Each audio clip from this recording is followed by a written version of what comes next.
नमस्कार, मैं रचना शर्मा चढ़ती कला टाइम टीवी देख रहे हैं सभी दर्शकों का स्वागत करती हूं। आप देख रहे हैं हरियाणा के समाचारों की शुरुआत से पहले एक नजर आज के मुख्य सुर्खियों पर।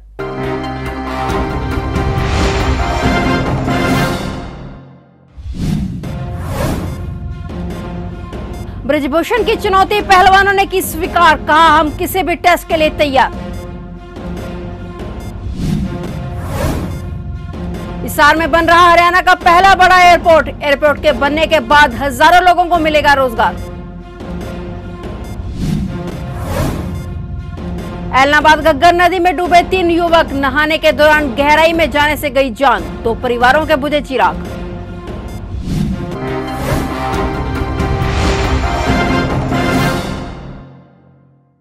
और अब समाचार विस्तार से।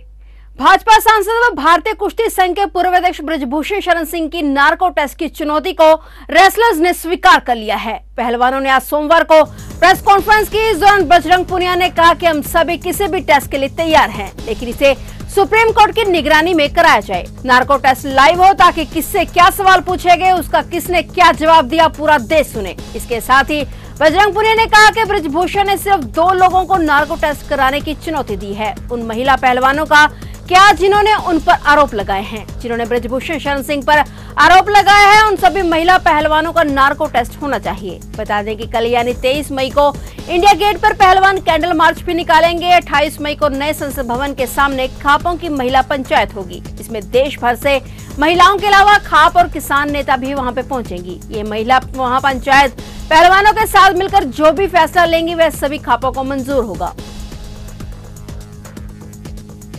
मुख्यमंत्री मनोहर लाल ने कहा कि बिजली निगमों द्वारा किसानों पर कृषि क्षेत्र में बिजली चोरी पर लगाए जाने वाले जुर्माना सर्कुलर को वापस ले लिया गया है। उन्होंने कहा कि यह सर्कुलर HERC द्वारा की गई सिफारिश पर जारी किया गया था, लेकिन सरकार HERC के आदेश को मानने के लिए बाध्य नहीं है। मुख्यमंत्री मनोहर लाल ने कहा कि निगमों द्वारा जारी इस सर्कुलर से किसानों पर बहुत बड़ा जुर्माना तय हो रहा था। इस सर्कुलर में जुर्माने की राशि 6 लाख रुपए तक बना दी गई थी, जबकि पहले किसी किसान का यदि कोई डिफॉल्ट मिल रहा था तो उस पर 2000 रुपए से लेकर 20,000 रुपए तक का जुर्माना लगता था। जैसे सरकार को इस सर्कुलर के बारे में जानकारी मिली तो हरियाणा सरकार ने निर्णय लिया कि किसान हित में हम इस सर्कुलर को जारी नहीं होने देंगे। इसके अलावा लगभग 6000 करोड़ रुपए से अधिक की राशि सरकार द्वारा बिजली निगमों को कृषि क्षेत्र के फीडरों में सुधार के लिए दी जा रही है। मुख्यमंत्री ने किसानों का आह्वान किया कि वे बिजली चोरी न करें।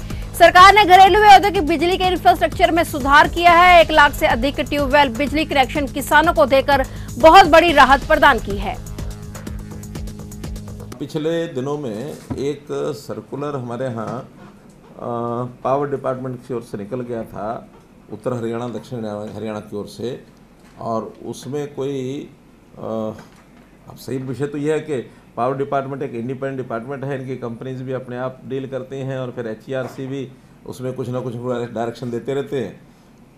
किसानों के ऊपर एक बहुत बड़े जुर्माने का एक सर्कुलर इन्होंने निकाल दिया कि किसी किसान का अगर कोई फॉल्ट मिलेगा, मानो कोई इलीगल कनेक्शन की बात है, कुछ और है, तो उनका जो जुर्माना वैसे तो पहले से तय है, 2000 से लेकर और 20,000 तक ऐसा जुर्माने उसमें लगते हैं। अलग अलग प्रकार के उसमें फॉल्ट रहते हैं, लेकिन इन्होंने उस 2000 से 20,000 के जुर्माने हैं वो 6 लाख तक भी उसकी लिमिट बना दी। अब वो 6 लाख कोई सुन करके ऐसी हालत ख़राब हो जाएगी। तो हमें भी जब पता लगा इस सर्कुलर का तो मैंने तुरंत नाराज़ भी हुआ मैं, और मैंने कहा इसको हम बिल्कुल लागू नहीं होने देंगे। HERC का अपना एक प्रकार हो सकता है काम करने का, लेकिन HERC के ऑर्डर को भी सरकार मानने के लिए बाध्य नहीं है, और विशेष तौर पर किसानों के लिए, क्योंकि किसानों की पावर की सब्सिडी ये सारी सरकार देती है। एक प्रकार से देखा जाए तो अगर वो कोई कनेक्शन मान लो इलीगल लग भी गया, मीटर नहीं भी लगा, तो उसका पैसा तो सरकार दे चुकी है। उसमें से अगर कोई लॉस होता है तो इतना ही होता है कि कोई एक 10 पैसे का पर यूनिट का जो बिल आना होता है वही नहीं आता है। तो 10 पैसे यानी पावर यूटिलिटीज़ के लिए या ये HERC का इतना बड़ा कंसर्न नहीं होना चाहिए। ये कंसर्न तो तब होगा कि जब पावर डिपार्टमेंट को पैसा उसका न मिलता हो। वो तो जितनी AP को सप्लाई होती है उस सप्लाई के हिसाब से ही पूरा पैसा, अभी भी लगभग 6000 करोड़ रुपए से ऊपर जो AP फीडर्स को सप्लाई होता है वो पैसा सरकार की ओर से यूटिलिटीज़ को दिया जाता है। अगर उसमें कहीं कोई कनेक्शन किसी ने लगा भी लिया तो बहुत बड़ी मात्रा, उसमें कोई पैसे का लॉस यूटिलिटीज़ को नहीं होता। सरकार ज़रूर इस बात की चिंता करेगी कि हाँ, ये सिस्टम नहीं होना चाहिए। मैं किसानों से अपील करता हूँ कि भले पैसा कम भी देना है तो भी दे देना चाहिए, उसमें चोरी करने का कोई अर्थ नहीं है, अलग से उसके कनेक्शन, कुंडी कनेक्शन लगाने की आवश्यकता नहीं है। हरियाणा के हिसार जिले में निर्माणाधीन महाराजा अग्रसेन हवाई अड्डा शंख के आकार का बनेगा। डिप्टी सीएम दुष्यंत चौटाला ने ट्विटर हैंडल पर हिसार एयरपोर्ट के लिए नए टर्मिनल के डिजाइन की फोटो को साझा किया है। हिसार में एयरपोर्ट के निर्माण का काम तेज गति से चल रहा है। बता दें कि करीब 7200 एकड़ में हिसार में हरियाणा का पहला बड़ा एयरपोर्ट बन रहा है। सरकार की कोशिश है कि इस हवाई अड्डे को 1 नवंबर तक ऑपरेशनल कर रीजनल कनेक्टिविटी स्कीम के तहत हिसार से अलग अलग राज्यों के 9 रूट पर हवाई सेवा शुरू की जाए। यहाँ 3000 एकड़ में मैन्युफैक्चरिंग हब भी विकसित किया जाएगा। हिसार एयरपोर्ट पर रनवे के साथ टैक्सी स्टैंड और 23 मीटर चौड़ा taxiway, parking stand, fire station का निर्माण भी इंटरनेशनल मानकों के हिसाब से किया जा रहा है। अत्याधुनिक तकनीक वाली लाइटें लगाई जा रही हैं, इससे रात में भी हवाई जहाज लैंड कर सके। इस एयरपोर्ट के बनने के बाद हजारों लोगों को रोजगार मिलेगा। साथ ही एयरपोर्ट हरियाणा के विकास में मील का पत्थर साबित होगा। आजादी के 70 साल बाद भी हरियाणा में एक भी पंजीकृत एयरपोर्ट नहीं था, मगर हिसार एयरपोर्ट के ऑपरेशनल होते ही हरियाणा को अपना पहला सबसे बड़ा एयरपोर्ट मिल जाएगा। मुख्यमंत्री मनोहर लाल का 5वां जनसंवाद जून में नहीं होगा। भारतीय जनता पार्टी के जून में होने वाले लोकसभा स्तरीय मेगा प्लान के कारण इसे कैंसिल कर दिया गया है। अब सीएम का यह कार्यक्रम जुलाई के पहले हफ्ते में होगा। अब तक सूबे के 4 जिलों में सीएम के जनसंवाद कार्यक्रम आयोजित किए जा चुके हैं। वहीं 24 मई से 26 मई तक महेंद्रगढ़ जिले में मुख्यमंत्री मनोहर लाल का 4था जनसंवाद कार्यक्रम का आयोजन किया जाएगा। मुख्यमंत्री ने जनसंवाद कार्यक्रमों के विषय में बताया कि लोगों से सरकार की नीतियों के बारे में अच्छी फीडबैक आ रही है। लोग खुलकर सरकार की योजनाओं की चर्चा कर रहे हैं। सीएम ने बताया कि लगभग 50 गांवों में जनसंवाद कार्यक्रम किया जा चुका है। इनमें 32,555 लोगों ने भागीदारी की और इसके अलावा 5,900 शिकायतें प्राप्त हुई, जिन्हें जनसंवाद पोर्टल पर दर्ज किया जा रहा है। इसके अलावा जुलाई महीने में मंत्री व सांसद भी अपने अपने क्षेत्रों में जनसंवाद कार्यक्रम का आयोजन करेंगे। हरियाणा में अगले साल लोकसभा और विधानसभा दोनों के चुनाव होने हैं। ऐसे में प्रदेश की राजनीतिक पार्टियां जनता को खुश करने में जुटी हुई हैं। इस बीच कांग्रेस नेता व राज्यसभा सांसद दीपेंद्र हुड्डा ने हरियाणा वासियों के लिए वादों की झड़ी लगा दी है। हरियाणा के रोहतक से 3 बार के सांसद राज्यसभा एमपी दीपेंद्र हुड्डा ने ट्विटर पर पोस्ट शेयर कर कहा कि अगर 2024 में उनकी सरकार बनती है तो कांग्रेस सरकार हरियाणा वासियों को 6 तोहफे देगी। दीपेंद्र हुड्डा ने कहा कि हरियाणा वासियों से हमारा वादा है कि 2024 में कांग्रेस सरकार बनने पर 500 रुपए में रसोई गैस, 300 यूनिट मुफ्त बिजली, 2 लाख खाली पड़े सरकारी पदों पर पक्की भर्ती, बुढ़ापा पेंशन 6,000 रुपए हर महीने, पुरानी पेंशन योजना बहाल और गरीब परिवारों को 100 गज के मुफ्त प्लाट देंगे। हरियाणा में भी गर्मी का मौसम पीक पर है। जैसे जैसे गर्मी बढ़ रही है वैसे ही अंबाला में बिजली की खपत भी बढ़ गई है और बिजली के कट भी ज्यादा लगने शुरू हो गए हैं। लोगों का कहना है कि दिन में 4 से 5 बिजली के कट लग जाते हैं, जिसकी वजह से उन्हें भारी दिक्कतों का सामना करना पड़ता है। वहीं शिकायत करने के लिए विभाग को फोन मिलाते हैं तो कोई कर्मचारी फोन नहीं उठाता है। ऐसे में जनता ने समस्या का कोई हल निकाले जाने की अपील की है। गर्मी काफी बढ़ चुकी है और लाइट के कट दिन में 3 से 4 बार लग जाते हैं हर रोज के रोज। इससे काफी नुकसान हो रहा है हम लोगों का कि कस्टमर आता है, कस्टमर को बिठाने लायक कुछ होता ही नहीं है। कस्टमर आता है, दुकान में एंटर करता है, लाइट चली जाती है, कस्टमर भी परेशान, हम भी परेशान।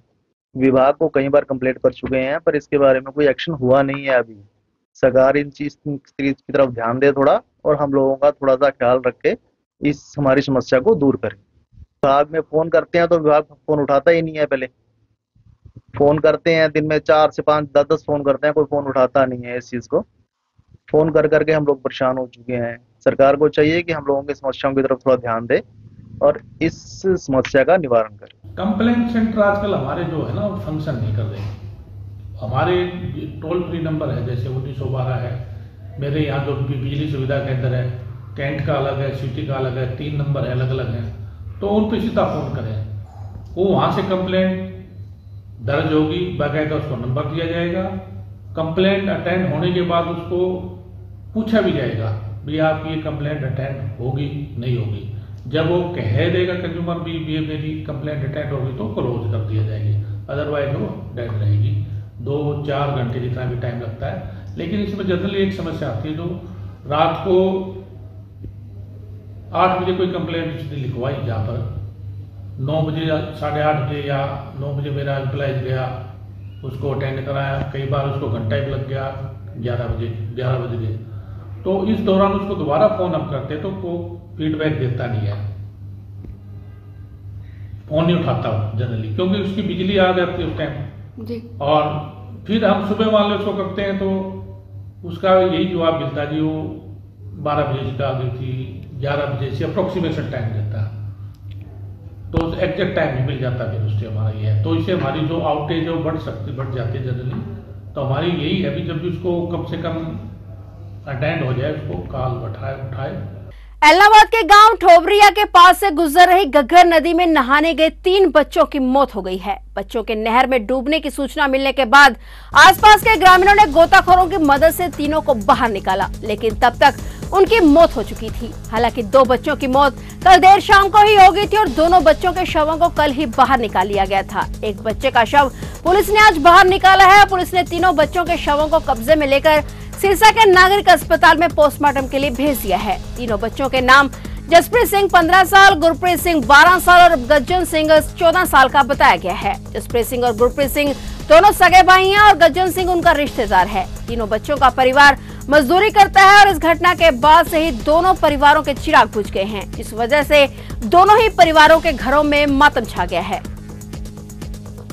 एनआईटी फरीदाबाद के 3 नंबर इलाके के सी ब्लॉक में एक इलेक्ट्रॉनिक स्कूटी में आग लग गई। आग लगने के चलते जहां इलेक्ट्रिक स्कूटी जलकर खाक हो गई, वहां घर में रखा सामान भी जलकर खाक हो गया। गनीमत रही कि हादसे में किसी की जान नहीं गई। स्कूटी में शॉर्ट सर्किट होने के चलते आग लग गई थी और इस घटना में इलेक्ट्रिक स्कूटी सहित उनके घर का सारा सामान जलकर खाक हो गया। वही घटना की सूचना मिलने के बाद पुलिस और फायर ब्रिगेड मौके पर पहुंची और फायर ब्रिगेड की मदद से आग पर काबू पाया गया।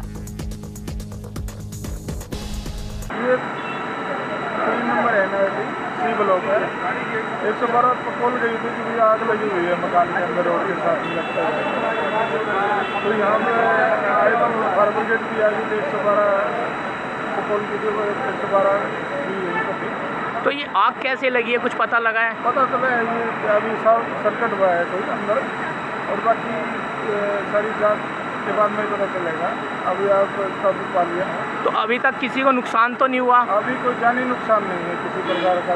आदमी सारे सेफ हैं, सामान का भी नुकसान, सामान जल चुका है। हाँ, सामान का भी अब तक जल चुका है। मई के पहले हफ्ते में गर्मी से राहत मिली थी, लेकिन अब सूरज की तपिश और चिलचिलाती गर्मी से लोगों का बुरा हाल हो रहा है। सूरज चढ़ने से लेकर रात तक गर्मी से राहत नहीं मिल रही है। उत्तर भारत के अधिकतर राज्यों में अगले 2 दिन पारा 45 डिग्री सेल्सियस के पार पहुंचने की संभावना है। वहीं दिल्ली एनसीआर में हीट वेव का अलर्ट है और इसके साथ ही हरियाणा के कई इलाकों में धूल भरी आंधी चलने की संभावना है। मौसम विभाग के मुताबिक 2 दिनों बाद उत्तर भारत के कई हिस्सों में बारिश होने की उम्मीद है। दिल्ली में पारा 45 डिग्री सेल्सियस के पार पहुंचने की संभावना है। अधिकारियों ने कहा कि एक नया पश्चिमी विक्षोभ 24 मई से गर्मी से राहत दिला सकता है और 3 से 4 दिनों तक हल्की बारिश होने और बादल छाए रहने की उम्मीद है। विभाग ने सोमवार को अलग अलग स्थानों पर आंशिक रूप से बादल छाए रहने और भीषण गर्मी पड़ने का अनुमान लगाया है।